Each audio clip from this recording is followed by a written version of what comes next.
Hello parents and viewers, welcome to Common Core and Gifted Learning. This is Sneha. Today I have come up with a 5-step recipe for kids who are having problem with language, or there is a language delay in the early childhood. So first step is about identification. So there are two categories of kids who have mostly like language problem. One, like their language is delayed because of a pathological problem. So in that case, you have to address the pathological problem as in, okay, so let me first tell you about the difference between speech delay and language delay.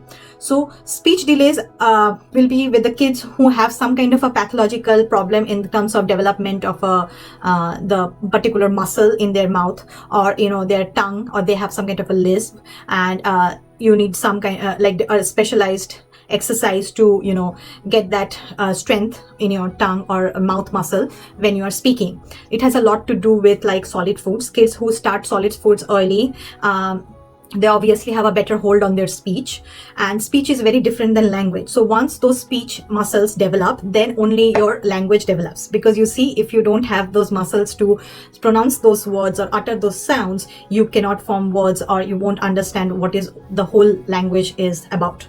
So that is one type of kid who suffers from language delay, whose mouth muscles have not developed, their teeth are not there yet, and that's why they cannot make a particular sound, or blend those sounds to make words or to speak.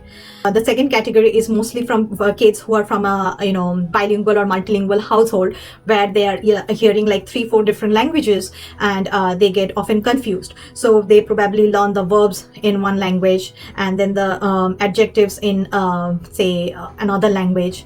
So for example, like they're listening to probably Hindi Bollywood in the car radio, or but they're speaking in English in school because the instructions is like that, and then probably like a mother tongue they are talking in at home with their parents. So you see, like they learn bits and hit like from here and there, and it becomes like a very confusing hodgepodge, like a jack of all trades, master of none. So they have a delay in that milestone. And just to let you know, delay doesn't necessarily mean that he or she has to be labeled in some way or the other. Delay can be mostly because of some root cause. So I always tell the parents to find the root cause why your child is having this problem. So either it has to be like a bilingual problem, or it has to be a pathological problem where their muscle is not developed. And there is another set which is very rare, but it does happen. I have seen that they know one language very well, and they actually are doesn't have any pathological problem, but their listening skill is not that well. So their expressive skill is well, but when they have to communicate, that is a bit like, so they can speak very well, but their communication is not good. So that leads to a very big kind of a social problem. So their social skills get hindered because they are not their listening skill has not developed. So listening and then producing it back. So because the language has two parts, the listening part and then the expressive part. So if their listening skills are not well, they cannot express. So this will be the third category. So please first identify your child's root cause, and then probably use the resources as needed. So I'll go over each resources and tell you what they are for. 5-step resources to help with speech language delay in early childhood. So first resource is super duper publication WH cards. This is helpful for any kind of kids who are having a language difficulty. So it's about WH questions. They have all the who, what, when, where questions. Most of the kids who have like a problem understanding, like they are talking about a person or a place, if they don't have a pathological problem, then these kids can actually use these cards. They are very helpful. This will be your first step. Second step is how cards from super duper publication as well. And this fun deck is tells you the reasoning, like how or what is going on and what is happening.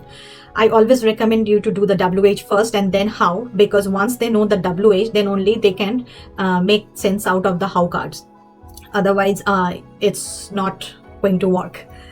And then the third resource is Virtual Speech Center app for multi-step direction practices. So as I was saying, like, there is a category of kids who have a problem with the listening part. They can express, but their problem is they cannot listen and retain that in their brain for a long time and then answer it. So for example, the if then, so by the time they listen the if, that then part is, by the time they process the if part, that then part already comes and it kind of overlaps, they cannot retain. So this actually helps with your if then causal reasoning and multi-step direction. So if they can follow more than like 2 direction and then they add a third direction, so it kind of goes like, if you see a ball in the basket on a chair, then press this. So you see they have 3 directions to follow to press something. So this increases your listening skill and multi-step directional issues. Number 4 is, once they're apt with all these, I recommend playing headbands if necessary daily. And I usually give them like a cue. Most of the problem with kids who have expressive problem, like expressing speech, they have a problem with they don't know like what are the steps to explain something or describe something. Like we know that we describe in something like say apple, we describe it as like it's a fruit, this we know it comes. But kids who have a problem with speech, they don't know like what are the steps or they should like talk about when they are explaining or describing something. So headbands comes in handy in those things. Like for example, like a banana is yellow in color, it's long and slender, and it's a fruit that we peel before eating. So what I do is I make a bead chain, and we put like different color beads. The basic primary colors will like say yellow, red and blue. So yellow stands for the color, blue stands for the shape, size, etc. And then the red will be for like a utility, or what is it used for. So there are like, or the category. So these 3 helps them to go one by one. So when you are actually describing, they go by this. Let's take say tomato. So it's a red in color, spherical or circular fruit, and we eat them in salad. So you see like they have the steps to actually describe it.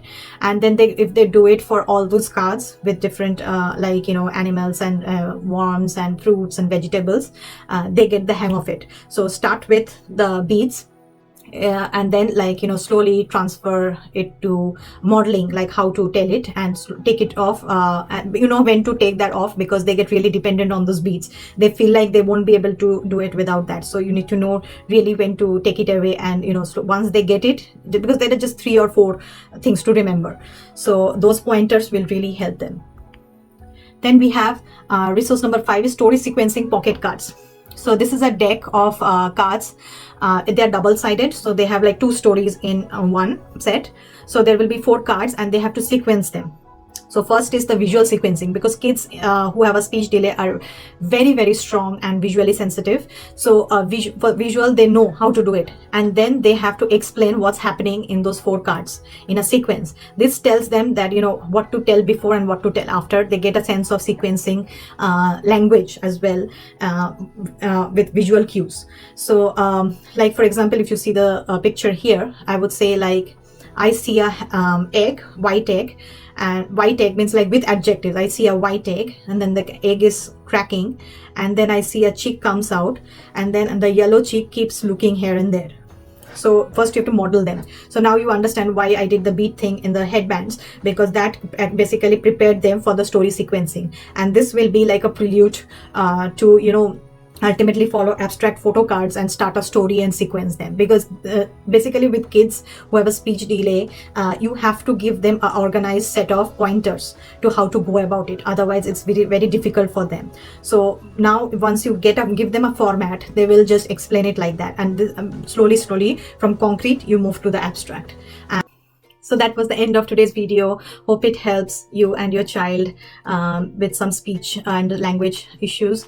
And if you have any particular question regarding like the material, or if you want me to choose any particular material for your kid, feel free to comment, and I'll post the links in the description box below for convenience. And please don't forget to subscribe and help my channel to grow. Thank you.